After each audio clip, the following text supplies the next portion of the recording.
Assalamu alaikum wa rahmatullahi wa barakatuh. On se retrouve aujourd'hui pour une réfutation du mentor David Wood sur l'histoire du mariage du prophète avec l'ex-femme de son fils adoptif. Nous allons d'abord visionner des passages de la vidéo. Comment le prophète Mohammed a séduit l'épouse de son fils adoptif, David Wood en français. Nous allons tout d'abord visionner le passage qui va de 0 minute 17 à 1 minute 56, le passage qui va de 2 minutes 26 à 4 minutes, et le passage qui va de 4 minutes 37 à 5 minutes 20. Allons-y. Muhammad had an adopted son named Zayd, who was called Zayd bin Muhammad, Zayd, son of Muhammad. One day, Muhammad went to visit him and was greeted by Zayd's wife, Zainab, who was one of the most beautiful women in Arabia and who was wearing very little clothing at the time. Here's what happened, according to the Muslim historian Tabari. She jumped up in haste and excited the admiration of the messenger of God so that he turned away, murmuring something that could scarcely be understood. However, he did say overtly, "Glory be to God the Almighty. Glory be to God who causes hearts to turn." When Zayd found out that his wife had excited the admiration of his adopted father and prophet, he decided to divorce her so that Muhammad could have her. Muhammad, however, understood that taking your adopted son's wife was frowned upon by everyone in history, so he told Zayd, "No, keep your wife." But by that time, Zainab had found out that Muhammad was attracted to her, and seeing the opportunity to move up in the world, she began despising her husband. Zayd, wanting to give his adopted father and prophet whatever he desired, divorced his wife, and Muhammad married her. Allah also revealed Surah 33, verse 37, where he explains why he wanted Muhammad to marry Zainab. Allah says, "And remember when you, Muhammad, said to him to whom Allah had shown favor and to whom you had shown favor, 'Keep your wife to yourself and be careful of your duty to Allah,' and you concealed in your soul what Allah would bring to light, and you feared men, and Allah had a greater right that you should fear him. But when Zayd had accomplished his want of her, i.e. divorced her, we gave her to you as a wife, so that there should be no difficulty for the believers in respect of the wives of their adopted sons when they have accomplished their want of them, and Allah's command shall be performed." Muslims defend Muhammad by offering all kinds of explanations for his marriage to Zainab. But in the Quran, we have Allah's explanation. Allah says to Muhammad, "We gave her to you as a wife so that there should be no difficulty for the believers in respect of the wives of their adopted sons when they have accomplished their want of them."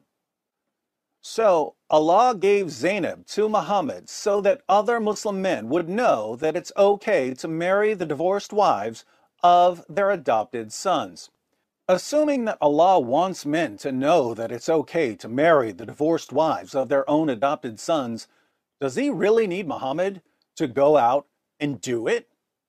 Wouldn't it be enough for Allah to say in the Quran, "Hey guys, in case you're wondering, yes, it's perfectly acceptable in Islam to start lusting after your adopted son's wives until your adopted sons divorce them, and then you can marry them"?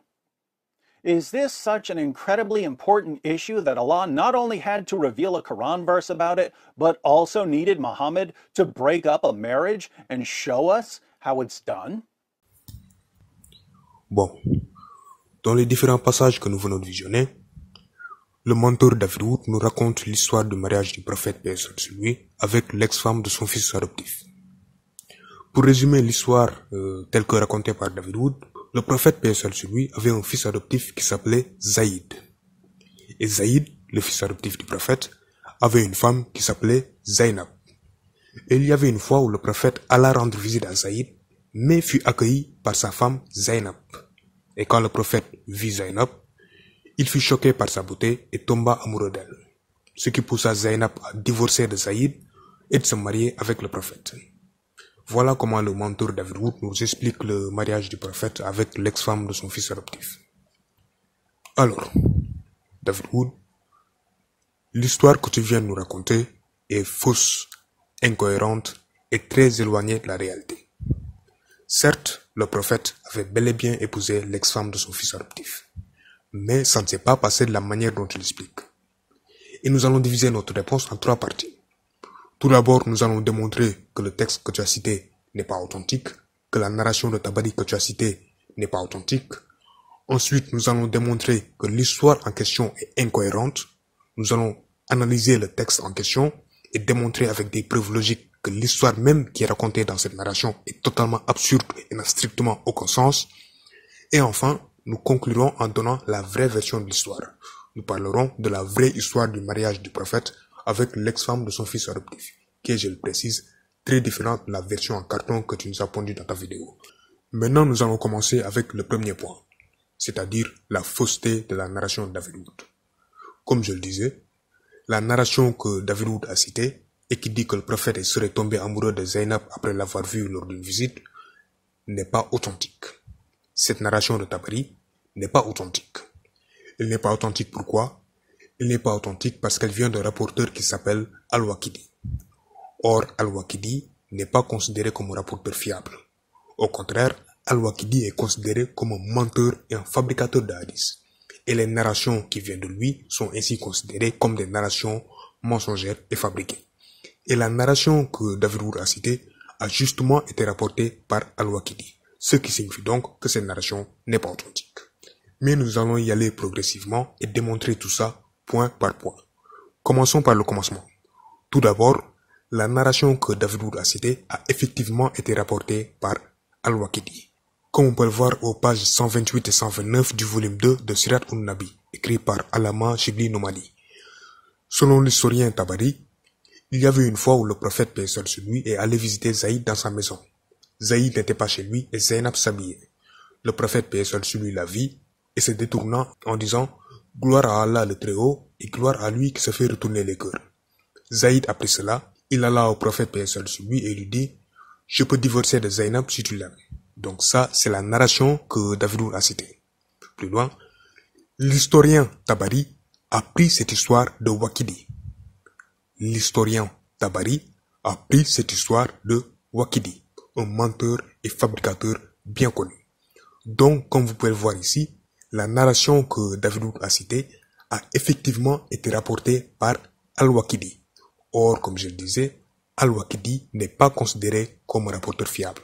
Il était au contraire considéré comme un menteur, comme on peut le voir à la page 366 du volume 9 de Tahdib al-Tahdib de Ibn Hajar al-Asqalani. An-Nasa'i a dit: les menteurs connus pour inventer des hadiths sur le messager d'Allah sont 4. Il s'agit de Arba bin Abi Yahya à Médine, Al-Waqidi à Bagdad, Muqatil bin Sulaiman à Khurasan et Mohammed bin Sad en Syrie. Donc, Al-Waqidi fait partie des gens qui sont connus pour inventer des hadiths sur le prophète, paix sur lui. On continue. Abu Daoud a dit: je n'écris pas ces hadiths et je ne rapporte pas de lui. Je n'ai aucun doute sur le fait qu'il avait l'habitude d'inventer des hadiths. Ainsi, selon Abu Daoud, auteur du célèbre livre de hadith Sunan Abu Daoud, qui est l'un des plus importants livres de hadith dans l'islam, Al-Waqidi est un inventeur de hadith. On continue. Ibn Abi Hatim al-Razi a dit: il, Al-Waqidi, invente des hadiths. Nous avons abandonné ces hadiths. Nawawi a dit: leur consensus est qu'Al-Waqidi n'est pas fiable. Donc, comme vous avez pu le voir ici, Al-Waqidi était considéré comme un menteur et un inventeur de hadiths. Mais attention, lorsque je dis qu'Al-Waqidi était considéré comme un menteur et un inventeur de hadiths, je parle uniquement des hadiths qu'il a rapportés sur la vie du prophète. Je ne parle pas des hadiths qu'il a rapportés sur la vie des compagnons, parce que les hadiths qu'il a rapportés sur la vie des compagnons pouvaient être parfaitement authentiques.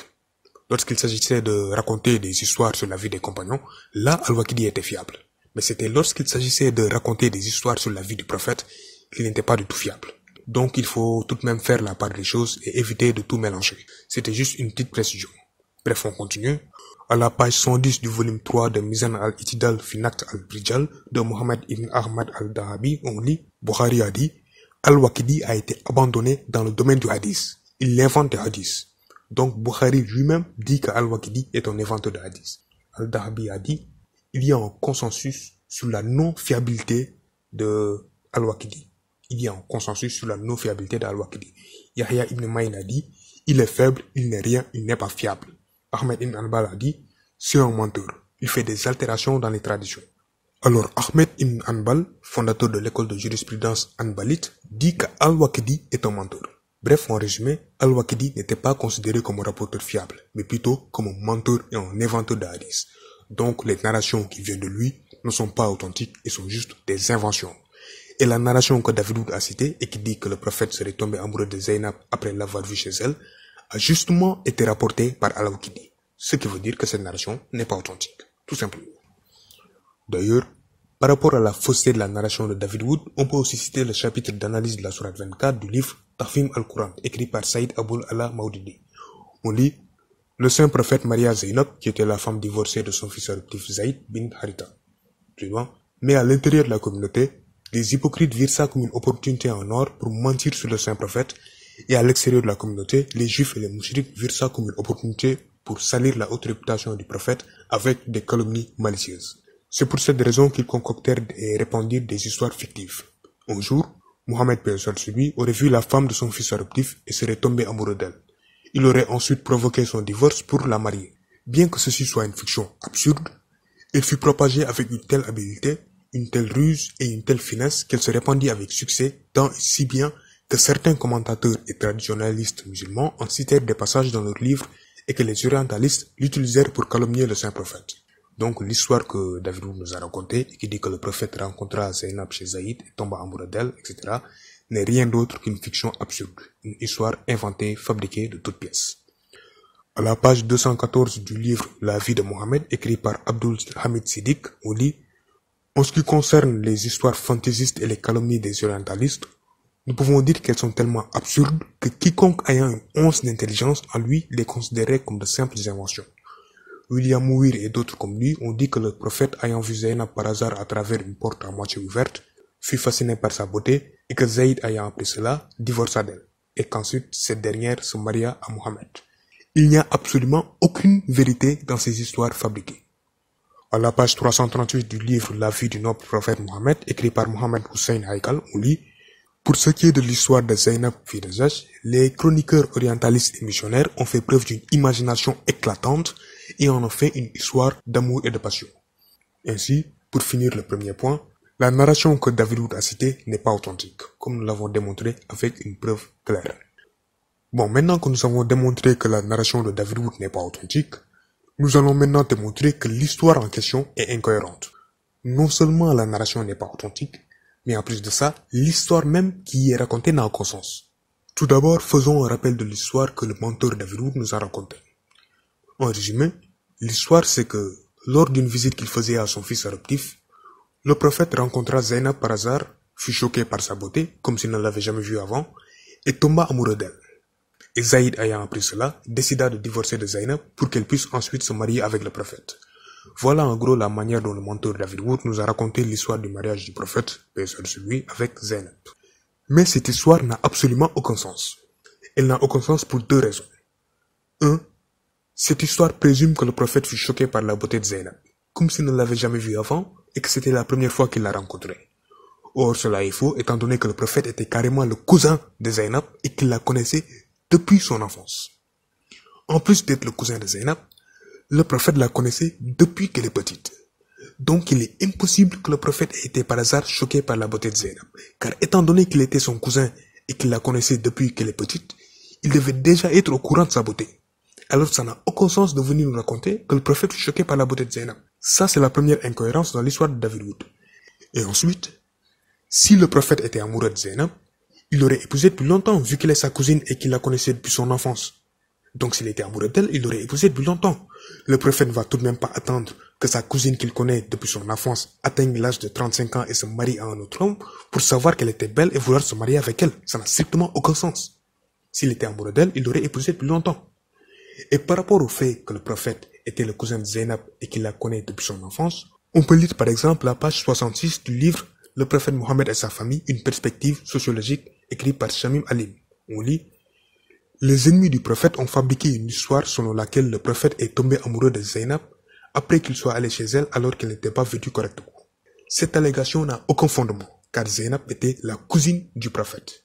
Ils étaient constamment en contact, et ce n'était pas la première fois que le prophète la voyait. Si le prophète était amoureux d'elle, il l'aurait épousée durant sa jeunesse, et non lorsqu'elle avait dépassé ses 30 ans. Sans oublier que c'est le prophète qui a arrangé le mariage avec Zaïd. Donc le prophète était le cousin de Zainab, il la connaissait déjà et ils se voyaient constamment. Alors venir nous raconter que le prophète fut tout à coup choqué par la beauté de Zainab, comme si elle était une étrangère et que c'était la première fois qu'il la voyait, c'est vraiment du n'importe quoi. Dans le chapitre d'analyse de la sourate 24 du livre Tahfim al-Quran de Saïd Aboul Hala al-Maudidi, on dit: en réalité, Zainab n'était pas une étrangère au saint prophète, car elle était sa cousine germaine, étant la fille de sa tante paternelle, Umayma, fille de Abdul Muttalib. Le prophète la connaissait depuis son enfance. Le prophète était donc le cousin de Zainab et il la connaît depuis qu'elle est petite. Aux pages 134 et 135 du livre Les femmes du prophète Mohammed, leur lutte et leur vie, écrit par Mohamed Fatih Moussa, on lit: il n'y a aucune vérité dans ce qu'ont inventé les orientalistes et les ennemis de l'islam et du prophète paix sur lui. Ils ont inventé l'idée diabolique selon laquelle le mariage du prophète avec Zainab est dû à une obsession amoureuse qu'il avait pour elle et qu'il a caché son amour jusqu'à provoquer son divorce. Mais en vérité, cela est faux, car rien n'aurait pu empêcher le prophète d'épouser Zainab s'il l'avait voulu, vu qu'elle était sa cousine et son proche. En gros, le prophète connaissait Zainab bien avant qu'elle se marie avec son fils adoptif. Alors s'il était amoureux d'elle, il l'aurait épousée depuis longtemps, car étant son cousin et son proche, rien ne lui empêchait de l'épouser. On continue. Plus loin. En condamnant ces mensonges et ces idées infondées circulées par les orientalistes, Imam Abu Bakr ibn al-Arabi a dit: ce sont des mensonges auxquels on ne devrait pas accorder d'importance, car Zainab était avec le prophète tout le temps et partout, et rien ne lui empêchait de l'épouser. Sans oublier que Zainab a grandi sous les yeux du prophète et qu'il se voyait de temps en temps. Et malgré le fait que Zainab n'avait pas caché sa volonté de se marier avec le prophète dès le début, donc bien avant qu'elle se marie avec Zaïd, il ne la maria pas. Alors qu'est-ce qui aurait pu donner naissance à un amour qui n'existait pas avant? Cela n'a aucun sens. À la page 338 du livre La vie du noble prophète Mohammed de Hussein Haikal, on lit: pour réfuter toute l'histoire de Zainab telle qu'elle est rapportée par les chroniqueurs, les orientalistes et les missionnaires, il est suffisant de souligner le fait que la femme en question, Zainab, était la fille de Umayma, tante du prophète, et la petite fille d'Abd al-Muttalib, grand-père du prophète. Donc en gros, elle était la cousine du prophète. Plus loin, il est suffisant de souligner le fait que cette femme fut élevée sous les yeux du prophète et sous sa supervision, et était ainsi considérée par le prophète comme une fille ou une petite sœur, et que le prophète savait déjà si elle était belle ou non avant qu'elle se marie avec Zaïd. Donc ça rejoint ce que je disais tout à l'heure. Étant donné que le prophète était le cousin de Zainab, qu'elle a grandi sous ses yeux, et qu'il la connaissait donc depuis longtemps, il devait déjà être au courant de sa beauté. Il devait être au courant de sa beauté bien avant qu'elle se marie avec son fils adoptif. Il n'allait quand même pas attendre qu'elle ait 35 ans et qu'elle se marie avec un autre homme pour savoir qu'elle était belle. Donc ça n'a strictement aucun sens de dire que le prophète fut choqué par sa beauté. Tout comme ça n'a aucun sens de dire que le prophète était amoureux d'elle. Car si le prophète était amoureux d'elle, il l'aurait épousée depuis longtemps, vu que c'est sa cousine et qu'il la connaît depuis son enfance. Ça c'était de 1. 2. C'est le prophète qui a arrangé le mariage entre Zainab et Zaïd. En effet, c'est le prophète qui a proposé à Zainab d'épouser Zaïd. Or, si le prophète était amoureux de Zainab, il ne lui aurait pas proposé d'épouser un autre homme. Au contraire, il l'aurait lui-même épousée. Donc, ça n'a strictement aucun sens de dire que le prophète était amoureux de Zainab, dans la mesure où c'est le prophète qui a donné Zainab en mariage à Zaïd, ce qu'il n'aurait pas fait s'il était amoureux d'elle. Et par rapport au fait que c'est le prophète qui a donné Zainab en mariage à son fils adoptif, on peut lire par exemple les pages 134 et 135 du livre Les femmes du prophète Mohammed, leur lutte et leur fille de Mohamed Fatih Moussa. Précédemment, Zaïd avait épousé Zainab avec l'aide du prophète qui convainc Zainab d'accepter Zaïd comme époux. Alors comment ont-ils pu mentir en disant que le prophète était amoureux d'elle après qu'il ait arrangé son mariage avec un autre homme? Donc l'histoire de David n'a aucun sens, car si le prophète était amoureux de Zainab, il n'aurait pas arrangé son mariage avec un autre homme. Il l'aurait au contraire lui-même épousé. Voilà. À la page 527 du livre Traduction anglaise du Saint-Coran avec des notes explicatives de Maulana Mohamed Ali, on dit: il y a une histoire infondée selon laquelle le prophète, ayant vu Zainab par hasard à travers une porte à moitié ouverte, fut fasciné par sa beauté, et que Zaïd, ayant appris cela, divorça d'elle pour qu'elle l'épouse ensuite le prophète. L'absurdité de cette histoire est prouvée par le fait que le prophète connaissait Zainab bien avant son mariage avec Zaïd et que c'est le prophète lui-même qui a insisté pour que Zaïd se marie avec Zainab, malgré le fait que Zainab et sa famille voulaient plutôt qu'elle se marie avec le prophète. À la page 338 du livre La vie du noble prophète Mohammed de Haïkal, on lit: s'il y avait un grain de vérité dans cette histoire, Mohammed paix sur lui aurait lui-même épousé Zainab au lieu de la donner en mariage à Zaïd. S'il y avait un grain de vérité dans cette histoire, Mohammed aurait lui-même épousé Zainab au lieu de la donner en mariage à Zaïd. Donc là, c'est assez clair.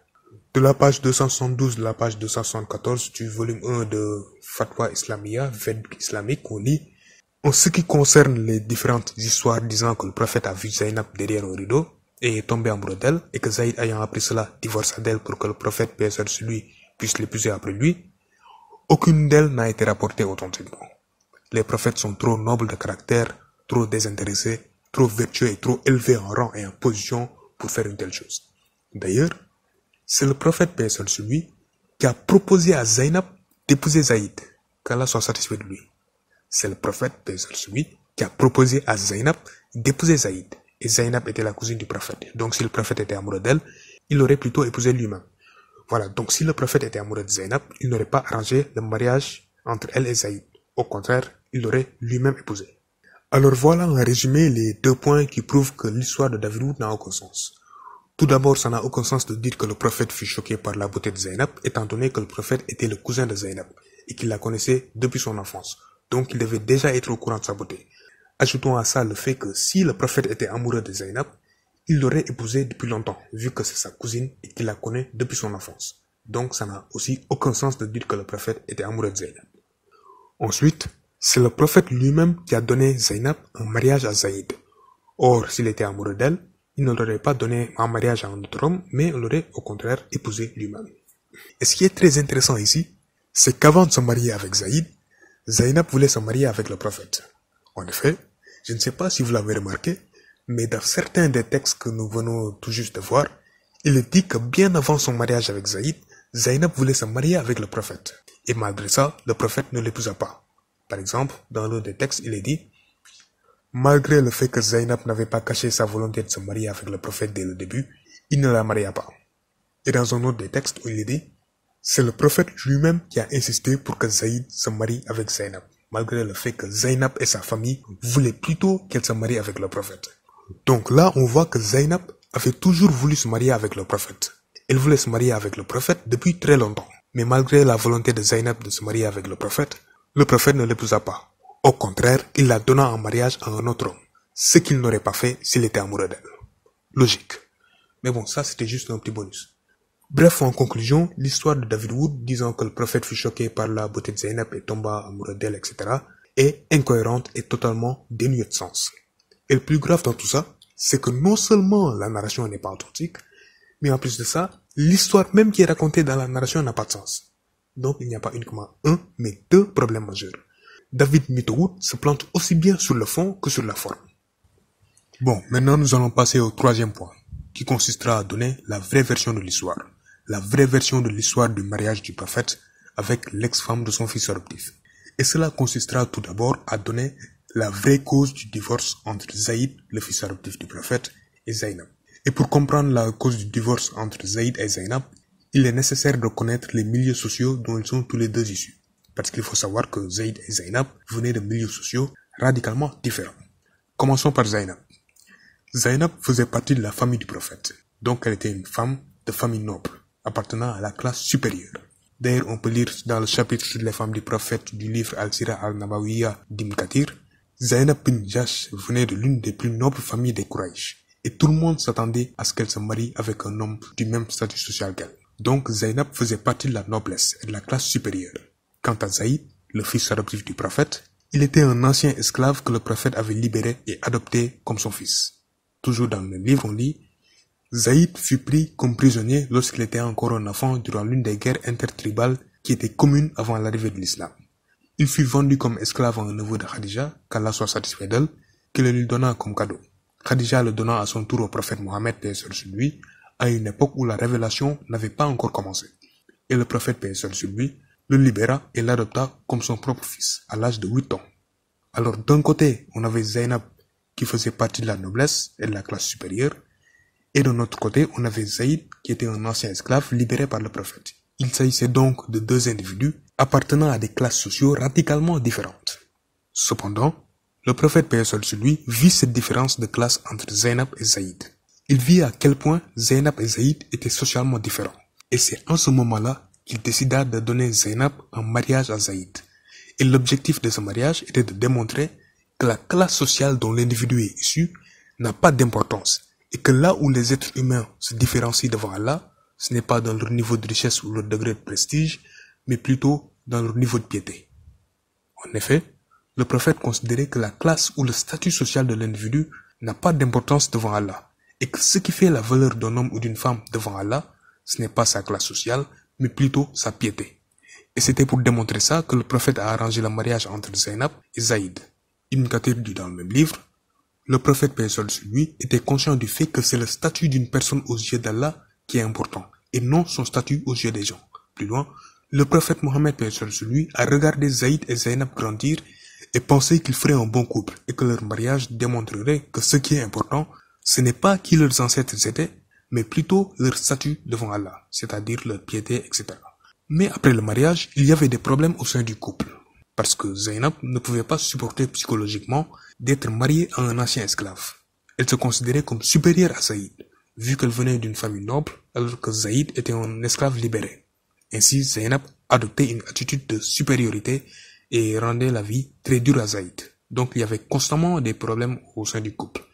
D'ailleurs, de la page 51 à la page 52 du livre Les représentations de l'Orient dans la musique occidentale, violence et sensualité, écrit par Nasser Al-Taï, on lit « Étant la cousine du prophète, Zainab était considérée comme faisant partie de la noblesse. Elle était aussi une femme avec une grande fierté et une grande beauté. Lorsque le prophète demanda à Zainab d'épouser son fils adoptif Zaïd, elle refusa en raison du fait qu'elle était une femme noble, alors que Zaïd était un ancien esclave que le prophète a libéré.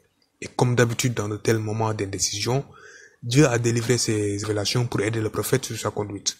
Verset 36 de la Sourate 33. Il n'appartient pas à un croyant ou à une croyante, une fois qu'Allah et son messager ont décidé d'une chose, d'avoir encore le choix dans leur façon d'agir. Et quiconque désobéit à Allah et son messager s'est égaré, certes d'un égarement évident. Quand Zainab entendit ce verset, elle se soumit à la volonté divine et se maria avec Zaïd. Cependant, peu après leur union, Zaïd commença à se plaindre au prophète du fait que Zainab le maltraitait et le rejetait comme mari, et qu'il pensait à divorcer. Le prophète désapprouva et lui ordonna d'essayer d'arranger son mariage. Dans la Sira al-Nabawiyya, Ibn Kathir dit, lorsque le prophète paix sur lui demanda à Zainab d'épouser Zaïd, Zainab et sa famille furent choqués à l'idée de se marier avec un homme qui n'était à leurs yeux qu'un esclave libéré. Surtout que Zainab voulait au contraire se marier avec le prophète paix sur lui. Plus loin, cependant, le mariage entre Zainab et Zaïd ne fut pas un succès. Zainab et Zaïd étaient trop différents et finalement ils ne pouvaient pas surmonter leur incompatibilité. Zaïd demanda plusieurs fois au prophète la permission de divorcer Zainab et même s'il lui fut conseillé de garder sa femme et de craindre Allah, le divorce eut finalement lieu. Donc, David Wood, tu as menti sur la cause du divorce de Zainab. Zainab n'a pas divorcé parce que le prophète est soi-disant tombé amoureux d'elle après l'avoir vue par hasard, une histoire qui, en plus de ne pas être authentique, n'a strictement aucun sens, mais plutôt parce qu'elle ne pouvait pas supporter d'être mariée à un ancien esclave. Et concernant la vraie cause du divorce de Zainab, on peut aussi voir le chapitre d'analyse de la Sourate 24 de Tahfim al-Quran. Le prophète avait lui-même persuadé Zainab de se marier avec Zaïd afin de démontrer de manière pratique que les Quraysh et les esclaves libérés étaient égaux en tant qu'êtres humains. Comme Zainab ne pouvait pas supporter d'être mariée à un esclave libéré, ils ne pouvaient pas rester ensemble plus longtemps, ce qui mena inévitablement à leur divorce. Donc là, on voit clairement que la vraie raison du divorce de Zainab, c'était qu'elle ne pouvait pas supporter d'être mariée à un ancien esclave. Mais malgré ça, on a des gens comme David Mitowood qui nous racontent que le divorce a été causé par le fait que le prophète est soi-disant tombé amoureux d'elle. Zayd found out that his wife had excited the admiration of his adopted father and prophet. He decided to divorce her so that Muhammad could have her. Zayd found out that his wife had excited the admiration of his adopted father and prophet. He decided to divorce her so that Muhammad could have her. Zayd, wanting to give his adopted father and prophet whatever he desired, divorced his wife. Bref, David Wood a menti, car comme on vient de le voir, Zainab n'a pas divorcé parce que le prophète est soi-disant tombé amoureux d'elle, mais plutôt parce qu'elle ne pouvait pas supporter d'être mariée à un ancien esclave. On continue. À la page 611 du livre Mohammed, homme et prophète, une étude complète de la vie du prophète de l'islam de Adil Salahi, on lit: lorsque le prophète est allé à Médine, il voulait marier Zaïd avec l'une de ses proches, Zainab bint Jaj, dont la mère était Umayma bint Abd al-Muttalib, la tante paternelle du prophète. Zainab n'était pas enthousiaste par rapport au mariage, et son frère l'était encore moins.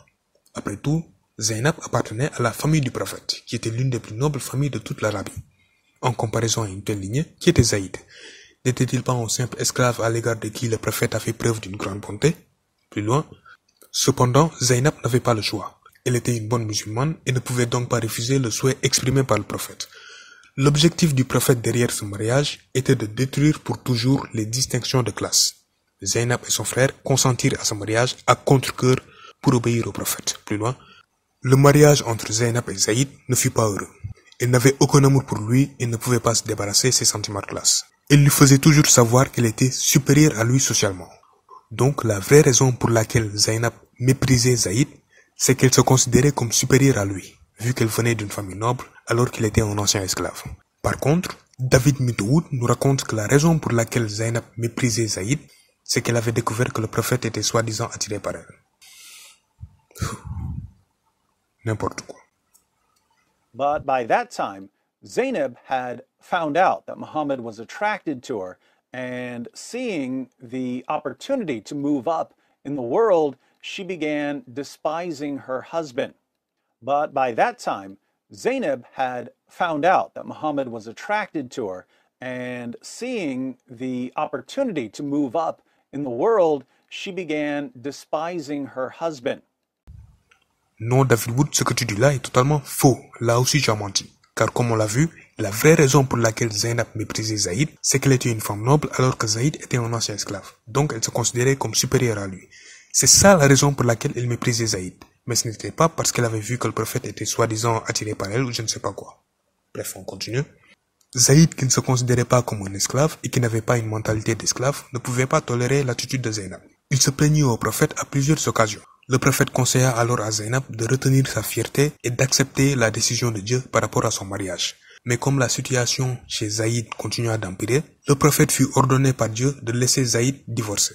Le prophète fut plus tard ordonné d'épouser Zainab une fois que le processus de divorce fut complété. Donc voilà en gros la vraie version de l'histoire et la vraie cause du divorce de Zainab. Et ce qui s'est passé après ce divorce, c'est qu'Allah a ordonné au prophète d'épouser Zainab, l'ex-femme de son fils adoptif. Et la raison pour laquelle Allah a ordonné au prophète d'épouser l'ex-femme de son fils adoptif, c'était pour démontrer que les fils adoptifs n'ont pas le même statut que les fils biologiques.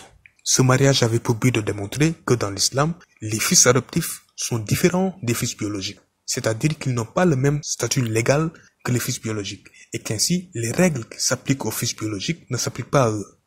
Un musulman peut prendre en charge un orphelin, s'occuper de lui, l'habiller, le nourrir, l'élever, etc. Mais ça ne veut pas dire qu'il est son fils biologique.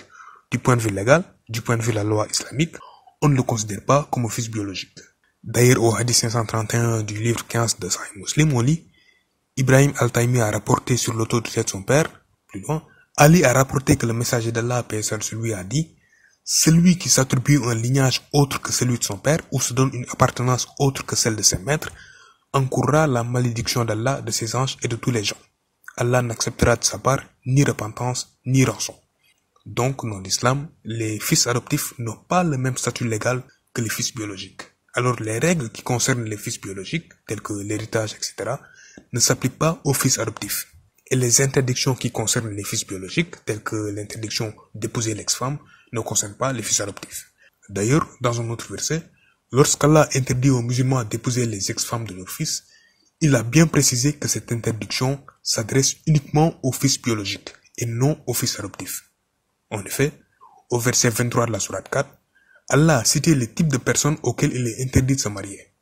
Et dans ce verset, on dit vous sont interdites vos mères, filles, sœurs, tantes paternelles et tantes maternelles, filles d'un frère et filles d'une sœur, mères qui vous ont allaité, sœurs de lait, mères de vos femmes, belles-filles sous votre tutelle, et issues des femmes avec qui vous avez consommé le mariage, si le mariage n'a pas été consommé, ceci n'est pas un péché de votre part, les femmes de vos fils nés de vos rangs. Les femmes de vos fils nés de vos rangs. Donc Allah dit qu'il est interdit aux musulmans d'épouser les femmes des fils nés de leur rang, c'est-à-dire les femmes des fils biologiques. Ainsi, dans ce verset, l'interdiction d'épouser les ex-femmes s'adresse uniquement aux fils biologiques et non aux fils adoptifs. Ce qui prouve que dans l'islam, les fils biologiques n'ont pas le même statut légal que les fils adoptifs et que les interdictions qui concernent les fils biologiques ne s'appliquent pas aux fils adoptifs. Et c'était justement pour démontrer que les interdictions qui concernent les fils biologiques ne s'appliquent pas aux fils adoptifs qu'Allah a ordonné au prophète d'épouser Zainab, l'ex-femme de son fils adoptif. Comme on peut le voir à la page 468 du livre La traduction anglaise de la signification du Coran, un guide pour l'humanité, écrit par Mohamed Farouk Azam al-Mali. Le prophète a épousé Zainab en accord avec le commandement d'Allah afin de mettre fin à la coutume d'ignorance qui donnait au fils adoptif le même statut que le fils biologique.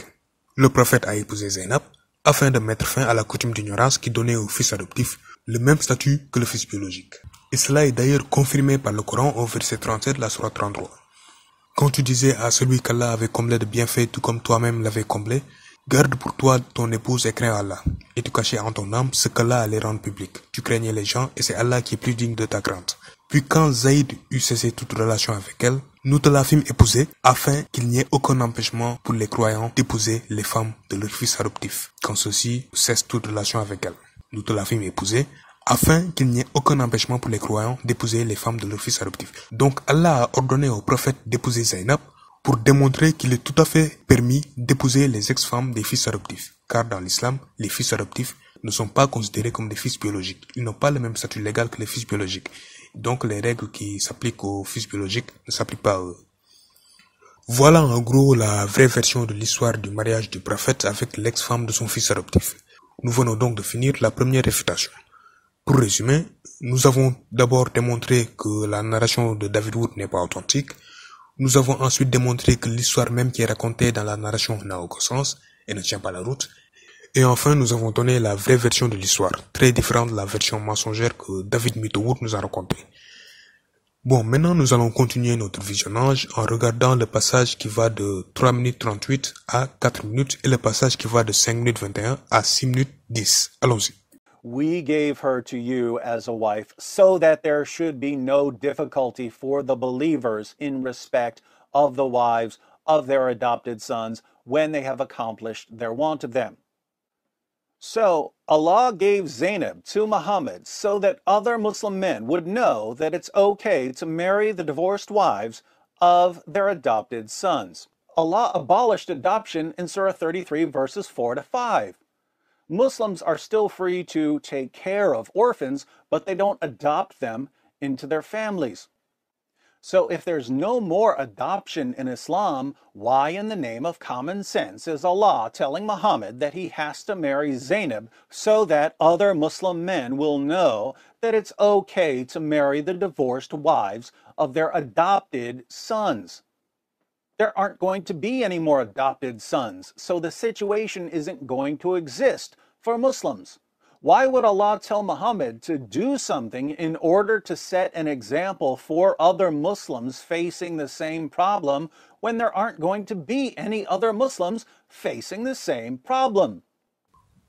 Bon, dans les passages que nous venons de regarder, David Wood nous dit que d'un côté le Coran a aboli l'adoption, alors que d'un autre côté le Coran dit qu'il est permis d'épouser les ex-femmes des fils adoptifs. Alors que normalement, si l'adoption est abolie, il n'y a plus de fils adoptifs. Les fils adoptifs n'existent plus. Alors, avant de répondre au pseudo-argument dessous de David Wood, je vais d'abord faire une petite précision. L'adoption telle qu'elle est définie dans le Coran n'a jamais été abolie. On peut même dire que l'islam n'a pas aboli l'adoption, mais l'a plutôt réformée. Je m'explique. Avant l'arrivée de l'islam, l'adoption existait déjà en Arabie. Et cette forme d'adoption consistait à prendre en charge un orphelin en lui donnant le même statut qu'un enfant biologique. C'est-à-dire que l'orphelin abandonne son nom d'origine et prend le même nom que son père adoptif. Ce qui va faire que du point de vue légal, il aura le même statut qu'un enfant biologique. En ce qui concerne les héritages, les obligations, les règles et les devoirs, etc. Donc ça, c'était la forme d'adoption qui était pratiquée avant l'arrivée de l'islam. Mais quand l'islam est arrivé, il a réformé cette forme d'adoption. Désormais, avec l'islam, il est permis de prendre en charge un orphelin Mais il est interdit de lui donner le même statut légal qu'un enfant biologique. C'est-à-dire que désormais, l'orphelin ne doit pas prendre le nom de son père adoptif. Au contraire, il doit garder son nom d'origine et préserver le lien avec sa famille d'origine. Ainsi, du point de vue légal, il n'a pas le même statut qu'un enfant biologique.